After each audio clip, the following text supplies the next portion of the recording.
Welcome to the Deep Dive. Today, we're pulling back the curtain on some really disturbing real-life incidents and the complex human stories behind them. You often just see the headlines, maybe a quick news alert, but today, we're going to unpack some cases that, well, they left lasting impacts. Our mission, like always, is to sift through various sources, police reports, personal accounts, that sort of thing, and pull out the key insights. And today, you're getting a look into some highly unusual, really unsettling events. That's right. And these incidents, they're quite different on the surface. You've got a shocking personal attack, a family's descent into, well, depravity, and a huge industrial disaster. But they all offer these surprising, often chilling insights into human behavior, the consequences of actions, and how society grapples with tragedy. What really stands out, I think, is how often warning signs were there, clear warning signs, but they were missed or maybe dismissed until it was tragically too late. Okay, let's start with a really chilling one from January 31st, 2024, Southwest London. Picture this. It's about 7:25 p.m., Lessa Avenue, a pretty quiet residential street near Clapham Common. People heard raised voices coming from a white Hyundai parked near the Balham Hotel. Inside, there's a 31-year-old woman, her two little girls, 8 and 3, and her ex-boyfriend, Abdul Shakur Ezedi. He's 35, worked in a pizza shop. And the children weren't his. The relationship was over, and apparently he was extremely bitter about it. She'd agreed to meet him, maybe thinking they could talk things through. She had no idea he'd driven, 280 miles from Newcastle, not for reconciliation, but for revenge. Exactly. And the moment she opened the car door to leave, Ezedi just deliberately hurled a bottle of corrosive alkaline liquid right into her face. It splashed onto the older daughter, too. The mother and the eldest daughter, they managed to get out, clutching their faces, screaming. Witnesses heard her crying, "My eyes, I can't see, where are my children?" Her skin was burned. Her lips looked black. Just horrific. It really is.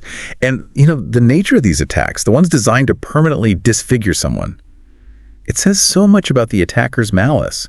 The goal isn't just physical harm. It's about destroying someone's identity, their self-worth, their happiness. In some ways, it feels even more vindictive than murder because the intent seems to be prolonged suffering, shattering a life while leaving the person to live with it. And Ezedi didn't stop there. He reportedly pulled the youngest daughter, the 3-year-old, out of the car, slammed her onto the ground. Then he tried to hit the mother with his car. He crashed into another parked car. And as people rushed to help, brave locals trying to stop him, several got injured before he managed to flee on foot. Just chaos. Absolutely. Thankfully, the children weren't seriously injured in the end, but their mother, critical condition, blind in her right eye, hoping vision might return in the left. Friends described her as just this devoted, loving mom. Her kids were everything to her. News of this, understandably, sent shockwaves across the UK. A huge manhunt kicked off nationwide with the £20,000 reward offered. And when police looked into Ezedi's background, well, it got darker. He was an Afghan national, came over in 2016, granted asylum, worked in that pizza place. Coworkers said he was too quiet, creepy. But here's the really unsettling part. Back in 2018, he was actually convicted of sexual assault against a female friend in Newcastle. And he received a suspended sentence for that. It just highlights a pattern, doesn't it? A pattern that was clearly there long before this attack. Yeah, a huge red flag missed. So under immense pressure, Scotland Yard turned to London's massive surveillance network. I mean, London is one of the most watched cities in the world, right? Something like 67 CCTV cameras for every 1,000 people. That's the estimate. The average person is apparently caught on camera maybe 300 times a day, and those cameras were absolutely crucial here. They let officers painstakingly piece together Ezedi's movements after the attack. Right. They tracked him shopping in Newcastle the day before, then driving in London. After the attack, he got on the tube at Clapham South, used his bank card so they could follow that, went to King's Cross. They even got clear CCTV of him buying water at a Tesco Express around 8:42 p.m. And you could see his right eye was badly scalded from the liquid he threw. Made him pretty identifiable. He kept going on the tube, Victoria, then Tower Hill. But even with that trail, the search was incredibly frustrating for weeks. They got over 500 tips from the public, apparently, but none led anywhere concrete.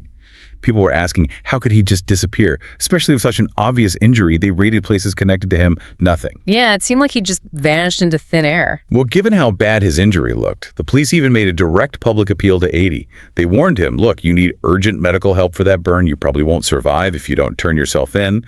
A desperate measure, really. But it didn't work. Then on February 9th, new CCTV footage surfaced, and it suggested a pretty grim theory. It showed Ezedi on Chelsea Bridge, late at night, 11:19 p.m. walking with a, quote, purposeful stride. He crosses the bridge, comes back, and then is seen looking over the edge around 11:07 p.m. Yep.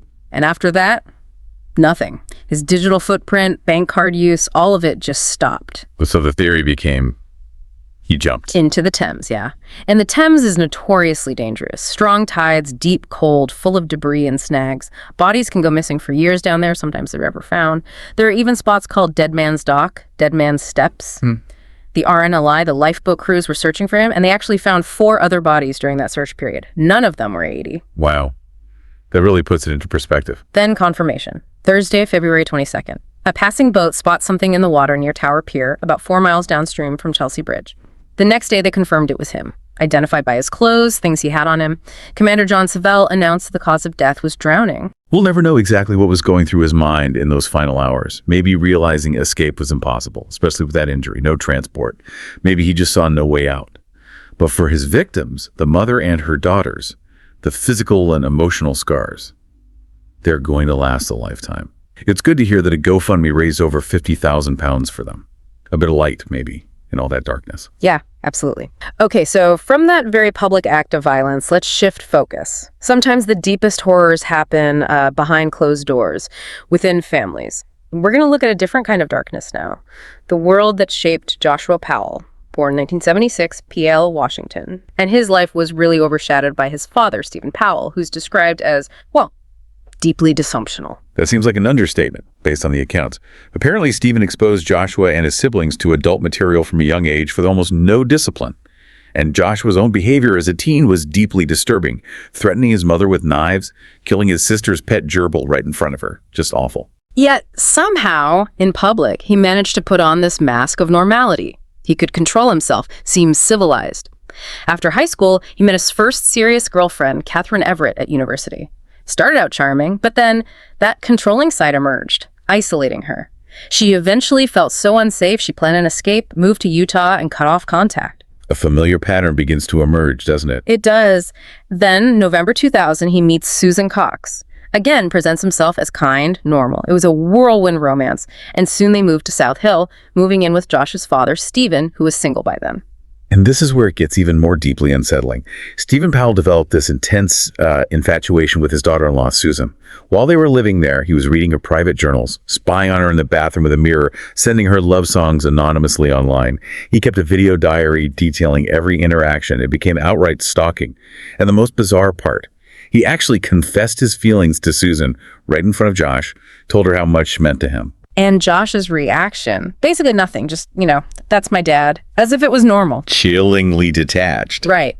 After Stephen actually tried to kiss Susan, they finally moved out, got their own place in West Valley City, Utah. But Josh became more possessive with Susan, just like he'd been with Catherine. They had 2 sons, Charles in 2005, Braden in 2007.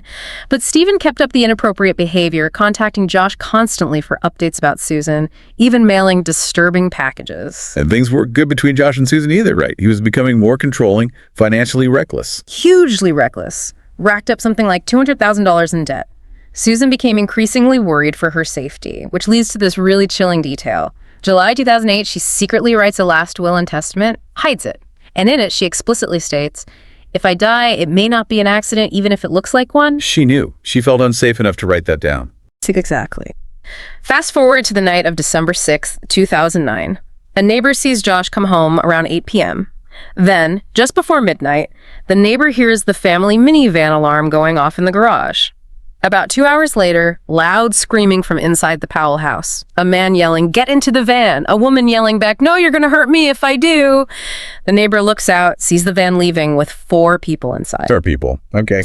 The next morning, Josh and Susan don't show up for work. The kids aren't at daycare. Police get involved, fearing maybe carbon monoxide poisoning, so they force entry. No signs of a struggle, but Susan's purse, wallet, ID, they're all there. And so is that handwritten will. And the most disturbing thing, a wet patch on the living room couch with 2 fans pointed right at it, trying to dry it. Oh, that is deeply suspicious. Right. At 5 p.m. that day, Josh returns. He's got the boys, Charles and Braden, but no Susan. Detectives notice his hands are dirty, covered in cuts. His alibi, flimsy, doesn't even cover it. An impromptu camping trip out on the Pony Express Trail starting after midnight. He claimed Susan stayed home in bed. which nobody believed. I mean, a friend of Susan's immediately said, Susan would never have let him take those boys out camping in the desert in winter in the middle of the night, never. Yeah. And when they searched the van, a shovel, tarps, blankets, gas can, a generator, and Susan's phone, crucially, with the SIM card taken out. That's not a camping trip. No. And more incriminating stuff came out. George had taken out a $1.5 million life insurance policy on Susan just months earlier. Days after she vanished, he moved $112,000 from her account to his. Evidence showed he did make trips out to the desert that night and the next morning, and he'd creepily talk to coworkers about how you could hide a body in an abandoned mine shaft out there. It all points one way, doesn't it? And the children. Did they say anything? Their accounts were confusing and heartbreaking. Charles, the older one, first said mom went camping and didn't come back. But weeks later, he told a teacher his mother was dead. And Braden, the younger one, months later apparently drew a picture of the van with 3 people in it and told his grandparents, Mommy was in the trunk. Police found traces of Susan's blood in the house and DNA from an unknown male. But despite everything, Josh was never charged. Never charged. That's astounding. So what happened? Well, the investigation dragged on. Josh and his family mostly stuck to the story that Susan ran off. He never helped search. He eventually lost custody of the boys due to his instability, moved back in with his father. He was allowed supervised visits, though. Then, February 5th, 2012, the social worker, Elizabeth Hall, arrives for a supervised visit. Josh grabs the boys, pulls them inside, locks her out. She calls 911 immediately. While she's waiting outside for police, the house just explodes. Violence. Yeah. Inside the ruins, the absolute worst. Josh had attacked his sons, Charlie 7 and Braden 5, with a hatchet, murdered them. He'd sent out farewell emails, then poured gasoline everywhere and set the house on fire, killing himself, too. Unimaginable horror. Just unimaginable. And the story doesn't quite end there. Josh's brother, Michael, was the main beneficiary of his life insurance. Michael took his own life in 2013. It's widely suspected he knew where Susan's body was hidden, maybe even helped Josh. And the father, Stephen Powell. He went to jail in 2012 for voyeurism and child pornography. Whenever asked about Susan, he pleaded the fifth.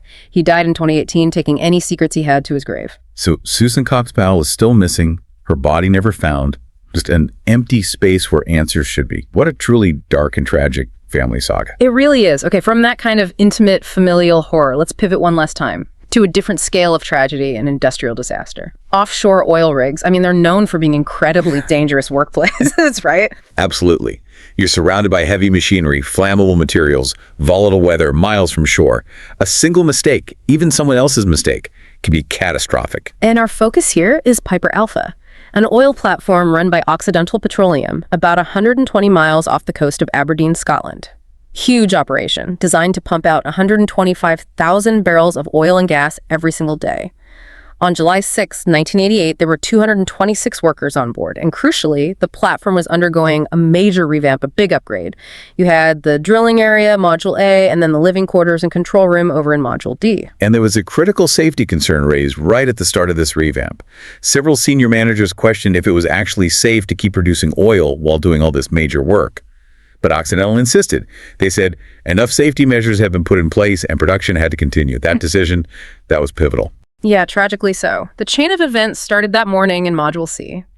Routine maintenance on a condensate pump basically recycles liquids from the gas extraction. They shut down Pump A, they removed a crucial safety valve from it for the maintenance, they put a temporary cover, a blank flange, over the opening, but it was only hand-tightened, not properly secured. And then the fatal error, due to what's described as an administrative error, nobody told the night shift crew that the valve was missing from Pump A. Just a breakdown in communication, a simple handover note missed. Exactly. So 9:45 p.m., the other pump, Pump B, stops working. They can't restart it. The night crew, completely unaware the safety valve is missing on Pump A, decide to restart Pump A to keep production going. They thought it was safe. Around 10 p.m., they reintroduce gas into Pump A. The temporary hand-tightened flange fails under the pressure. A massive high-pressure gas leak erupts. A high-pitched scream of escaping gas. Alarms go off. But before anyone could react, ignition, a huge explosion rips through the platform. A blue fireball lights up the night sky. Immediate devastation. The blast ruptured walls.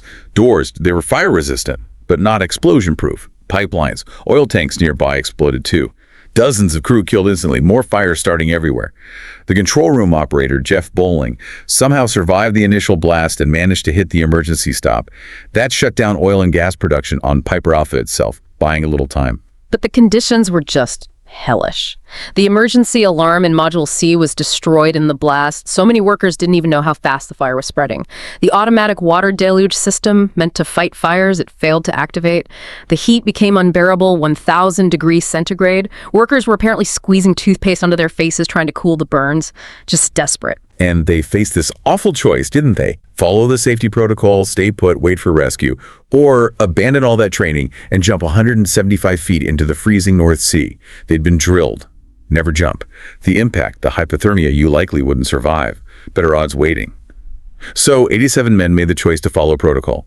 They gathered in the supposedly fireproof accommodation block in Module D, hoping for rescue. While others made desperate runs for it, some just ran blindly through thick smoke, got lucky finding a way out. Some climbed down ropes.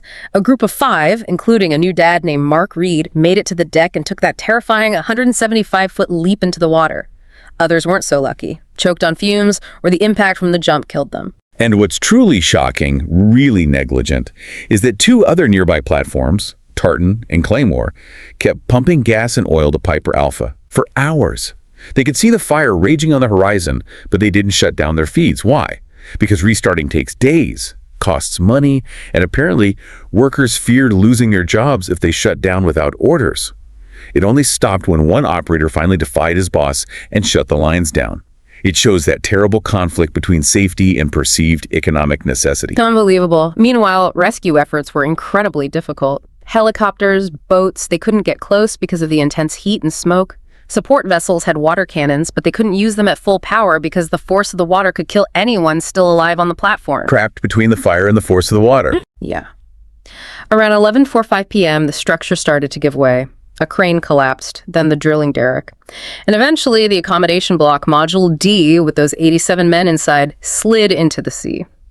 By 12:45 a.m., July 7th, almost the entire platform had collapsed.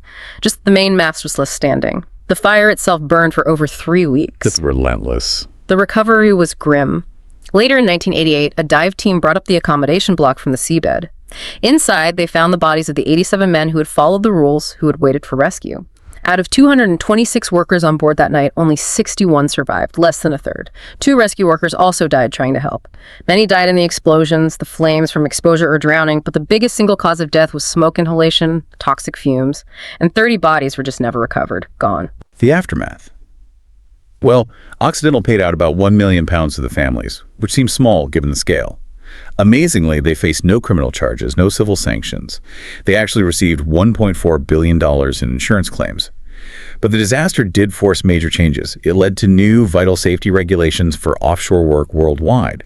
It's this horrifying example of how small errors, ignored warnings, communication failures, how they can cascade into unimaginable catastrophe. We've covered a lot today.